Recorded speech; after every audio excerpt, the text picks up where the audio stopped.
Recap in minutes. In today's video, we will be enjoying a war drama film, entitled Jarhead. There will be spoilers ahead, chill out and enjoy. The movie begins in the year 1989. Anthony Swofford, also known as Swaff, whose father fought in the earlier Vietnam War, speaks philosophically about a soldier whose hands would eternally recall the grip of a weapon, regardless of what else they do in life.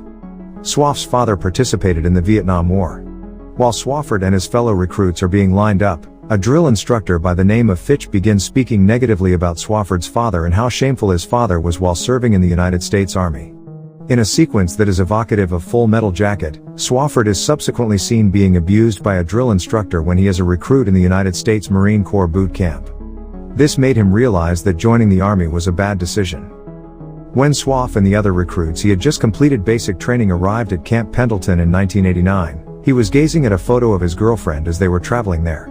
Swofford is welcomed by the receiving officer, who then inquires about the nature of Swofford's given name. He mentioned the fact that his great-grandfather had been a member of the same camp in the 19th century.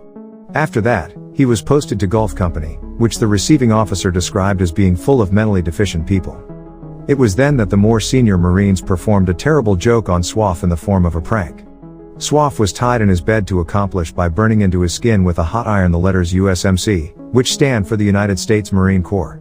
Tattoos are a common kind of body modification among Marines, and this one is particularly popular. The sight of the iron causes him to pass out. After regaining consciousness, he is relieved to see that the senior Marines have replaced the hot iron with a different iron at room temperature later that evening.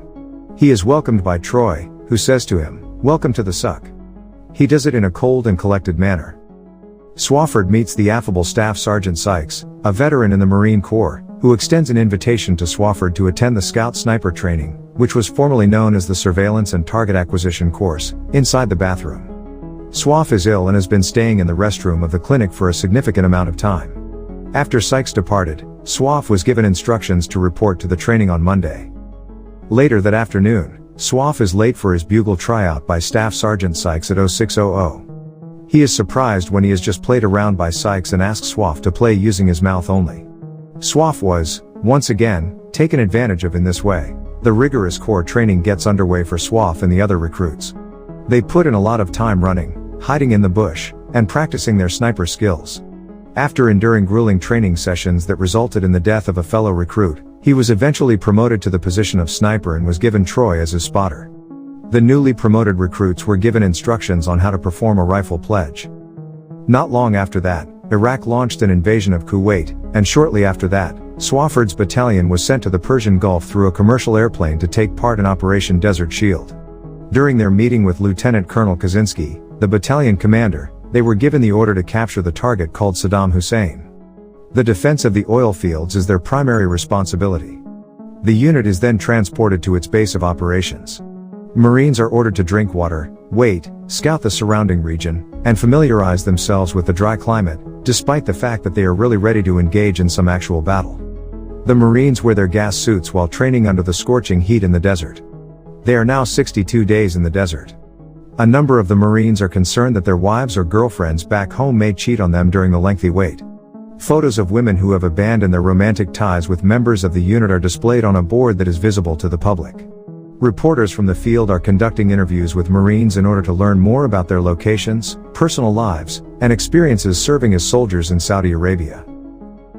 Even though it was 112 degrees outside, Sykes insisted that his team play American football in their NBC uniforms so that the field reporters could see how well they performed in the heat. During the time that the cameras are rolling, the game devolves into a boisterous dogpile, and a few of the Marines engage in light-hearted miming of sensual activities. After being humiliated by his platoon's impolite behavior and lack of discipline, Sykes orders the cameras and crew to leave the area. As a further form of punishment, the Marines are made to construct and dismantle a gigantic pyramid made of sandbags while it is raining later that evening. After their heavy punishment, the squad went back to their camp and received some letters from their loved ones. Swaff received a letter from her girlfriend, Christina. He receives a piece of news that her girlfriend has a new friend, and Swofford starts to have his own suspicions that his fiancée is cheating on him or will start doing so shortly. The most public and humiliating of these events happens to Detman, who finds out that an innocent-looking copy of The Deer Hunter on VHS sent from his wife is actually a homemade pornographic movie tape of her hooking up with their neighbor. This was apparently made as retribution for Detman's own promiscuity. The men are all seated to watch the tape.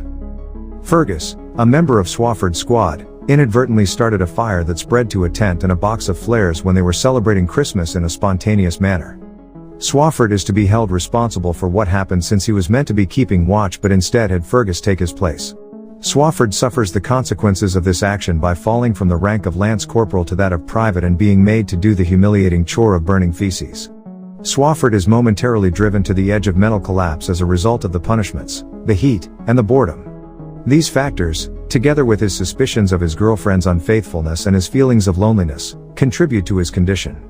Fergus, a fellow Marine, is the target of his threats, and he almost fires his weapon.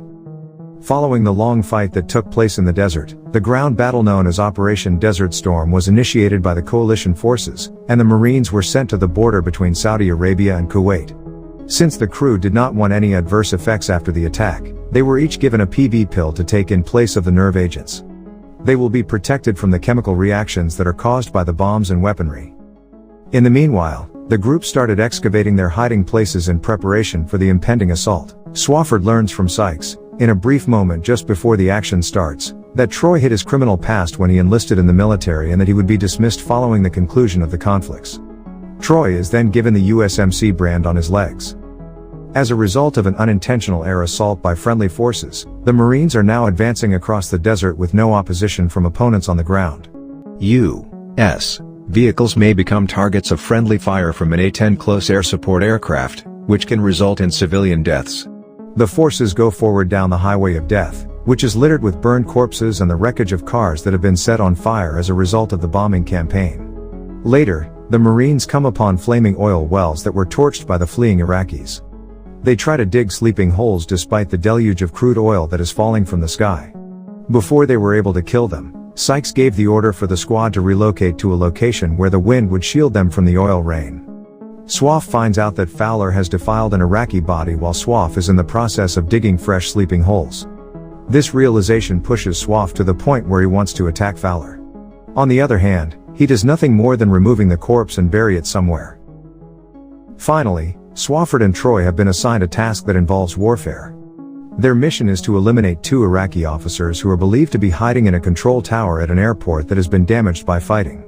The pair takes up positions in an abandoned structure, but just as Swafford zeroes in on one of the officers with his scope, another squad of Marines emerges and calls in an air attack. In an effort to finally get a kill, Troy begs the officer in command, played by Dennis Haysbert, to allow them to take the shot. As a result of his pleading being ignored, Troy spirals into a pit of despair and begins to cry. After just a few moments, American airplanes begin to strike the airport. Swafford and Troy lose track of time while standing about in a stupor at the location, causing them to miss their pickup. As darkness falls, they make an attempt to explore the desert but end up getting lost. They are terrified by screams that can be heard in the distance, and when they become aware that the noises are emanating from the other side of a hill, they readjust their weapons and get ready to descend. They hear voices and see what seems to be an encampment in the distance, but as they get closer, they realize it is their base camp, and the voices are Marines. They find out that the war is finished, and then they celebrate this news by having a bonfire. There are a lot of Marines. Swafford reveals to Troy in a scenario that is pivotal to the plot that he has never shot his weapon, to which Troy responds, "You can do it now." After that, he empties the magazine of his sniper rifle into the night sky, and the other Marines, who had also never had the opportunity to fire their weapons, follow his lead and do the same thing. The movie ends with soldiers making their way back home. The soldiers participate in a jubilant procession through the towns to celebrate their triumph. When a ragged Vietnam veteran, who is probably still suffering from the horrors of the war, hops aboard their bus and congratulates them all, the atmosphere on board is immediately thrown off.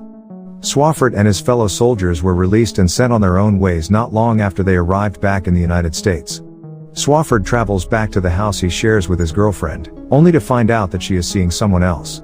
Fowler is seen spending time with a female at a bar, Kruger is observed in a corporate boardroom, Escobar is an employee at a supermarket, Cortez is a father of 3 children, and Sykes is observed continuing his duty as a master sergeant in Operation Iraqi Freedom. Swafford finds out about Troy's passing during an unannounced visit from Fergus, which takes place some undefined period of time later. After attending the burial, during which he caught up with several of his old acquaintances, he thought back on how the war had changed people's lives. Thanks for watching. Subscribe for more videos like this and help the channel grow.